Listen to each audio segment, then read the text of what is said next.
This is my first time ever doing like fully scripted content. Do I just like start reading? Minecraft began as a small game first created by Marcus Notch Persson, whose goal was to allow players the ability to explore, interact with, and create within procedurally generated worlds that after beta 1.8 never end. An infinite sandbox playground for anyone to do anything they want to.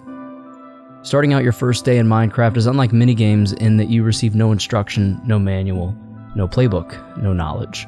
You venture out into this landscape and the game warns you of potential missteps, pitfalls, and dangers as you go. The only thing you're given as a player in Minecraft is a book of recipes that only allows very general, easy to imagine items crafted within this vast, never-ending world.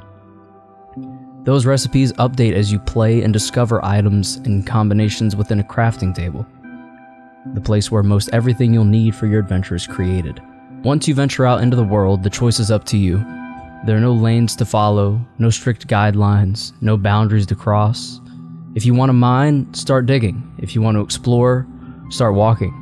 If you want to fight, just wait for the night. The only true objectives in Minecraft is to survive and have fun while doing it. If you choose to mine, your options are almost as endless as the game itself.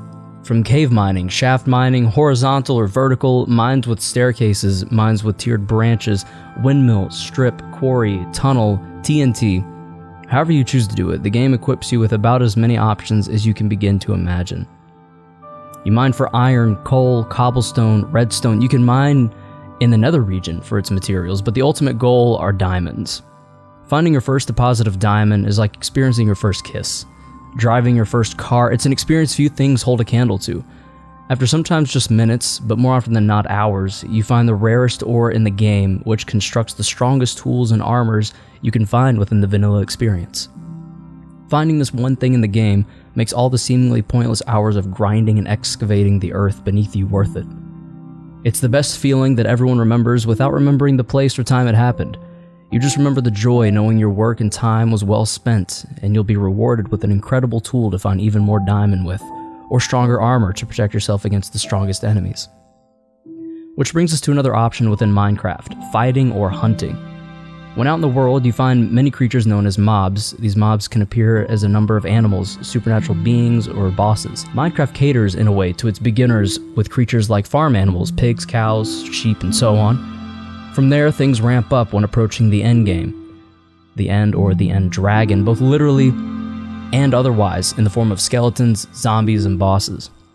Attacked from the darkness, players must rush to any source of light to see the enemy in hopes to retaliate, knowing a lone creeper could easily sneak up behind them without notice, hearing that terribly familiar hiss before meeting their demise. Hunting and fighting within Minecraft is a dangerous game within a game, all about survival of the fittest, staying in the light and remaining cautious of what could be lurking just out of sight.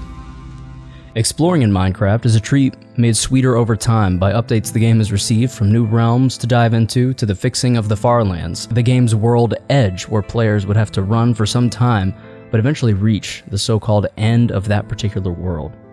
Now, running one direction is ceaseless and will be generated more or less infinitely as you run. This gives players the opportunity to explore and search for that perfect place to set up and call it home, setting up things like never-ending pools of water, farms, and spawn traps. However, as any epic gamer knows, exploration never ends, and your next adventure is only a few steps in any direction you choose. This side of Minecraft, the ability to simply run and find any number of new, untouched places, adds to the mysticism of the game experience, while a heavily cultivated and crafted section of your world can feel very familiar and friendly.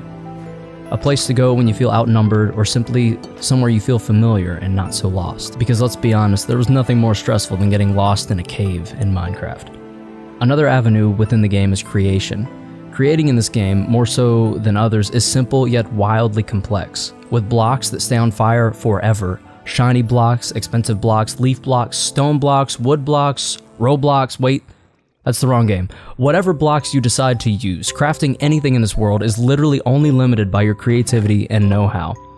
People have created sculptures, replicas, working calculators, entire working computers, whole cities, countries. There was and may still be a server that is modeled after the planet we live on, recreated within this game.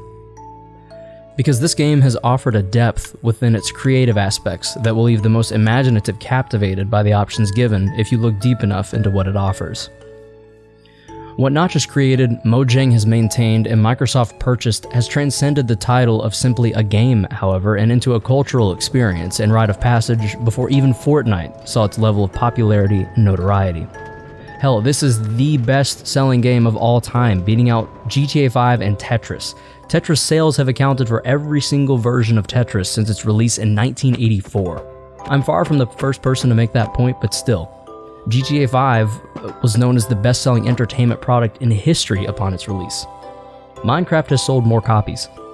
After 10 years of loyalty from its fan base and copious amounts of growth and updates over the past decade, it's easy to see why so many people have spent so much time playing in this sandbox of joy, creativity, and risky danger. It's also why myself and a group of friends spent weeks constructing small cities and entire underground structures, digging out thousands of blocks, placing thousands more, and spending time together as survivors, adventurers, gamers, and friends. Thank you, Notch and Mojang, for what you've created has been the fuel for so many people's creativity and time spent doing what they love, playing. Thank you for 10 years of joy and exploration, and here's the 10 more.